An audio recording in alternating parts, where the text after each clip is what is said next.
আলহামদুলিল্লাহ। আর আধুনিক বিজ্ঞানীরা গবেষণা করে ওনারা বলছেন, যারা গবেষণা করেন, যে গ্র্যাটিটিউড অ্যাটিটিউড হচ্ছে মানুষের রিপেয়ার হিলিং করে।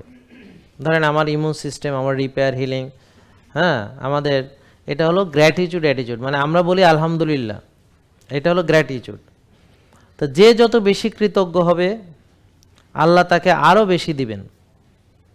যে যত নিয়ামতের শুকরিয়া বেশি বেশি আদায় করবে তাকে আল্লাহ আরও বেশি দিবেন। আর যে তাকে এত কিছু দেওয়ার পরে বলে আমার কিছুই নাই, আমার এই নেই, আমার সেই নেই, হ্যাঁ, অর্থাৎ তার যা আছে সেদিকে সে একদমই খেয়াল করে না, শুধু তার যে জিনিসটা নাই সেদিকে সে ফোকাস করে। তো এই অকৃতজ্ঞদের চরিত্রটাই এরকম, তার যা আছে সেদিকে সে নজর দেয় না, বা আপনি তার 10টা উপকার করেছেন সেটা কোনো বিষয় না, একটা রিকোয়েস্ট রাখতে পারেন নাই সেটাই একমাত্র বিষয়। বুঝতে পারছেন? যেমন আমরা এখানে কত ধরনের, আপনার এখানে ফ্রি ডাক্তার দেখানো, পুষ্টিবিদের পরামর্শ নেওয়া, জিমের পরামর্শ নেওয়া, সেশন, এত সুন্দর পরিবেশ, এখানে একটা সুন্দর শৃঙ্খলা। তা এগুলা দেখা যাচ্ছে যে সে এত কিছু পাইয়াও সে, হ্যাঁ, ভাবতেছে টেস্টটা ফ্রি করাইলে আরও ভালো হতো, বা প্রোডাক্ট মাগনা দিয়ে দিলে ভালো হতো, এরকম মানে।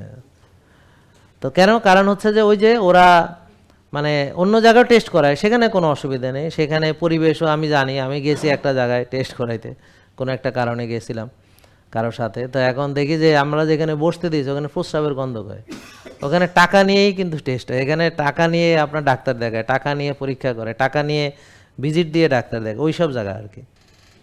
তা মনে হচ্ছে বসে আছে যে ওখানে প্রস্রাবের গন্ধ, অপরিষ্কার, মানে এসি চলে না, আরও অনেক ঝামেলা। তা আপনারা এইখানে কোনো এরকম পাইছেন নাকি? তো তাহলে তারপরও দেখবেন হ্যাঁ খুদ বাইর করবো, কারণ এরা হলো অকৃতজ্ঞ। তাই হ্যাঁ, যে এত কিছু পাওয়ার পরও হ্যাঁ কোনটা নাই কি নাই এইটা হলো হ্যাঁ তদারকি। দাওয়াত খাইছে, বুঝছেন, মানে খাইয়া দেখবেন কোনো সুনাম নাই। আপনারা যে ওই যে ওই খানা টানা এনে মানুষের খাওয়ান, যে সুনাম পান না বদনাম পান? বদনাম। এত মানুষের খাওয়াইয়া বদনাম ছাড়া আর কিছুই পাওয়া যায় না। তো আল্লাহ বলেছেন এরা হচ্ছে অকৃতজ্ঞ। তাহলে আমরা কি হব? কৃতজ্ঞ হব। তা আলহামদুলিল্লাহ বলেন, আলহামদুলিল্লাহ। আমাদের অনেক ভালো রেখেছেন আল্লাহ। এই যে আলহামদুলিল্লাহ মনোভাবে আপনাকে অনেক ভালো রাখবে, আপনি মুহূর্তেই বড় লোক হয়ে যাবেন, যে আলহামদুলিল্লাহ আমার সব আল্লাহ দিয়েছে। আর সবচেয়ে বড় যে মূল্যবান পৃথিবীতে সেটা হলো আল্লাহর স্মরণ আর জিকির, সেটাই আখেরাতে আপনাকে বড় সম্পদের মালিক বানাবে।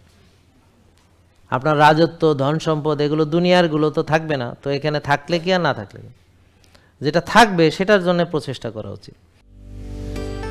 জেকে লাইফস্টাইল, ওষুধ মুক্ত সুস্থ জীবন।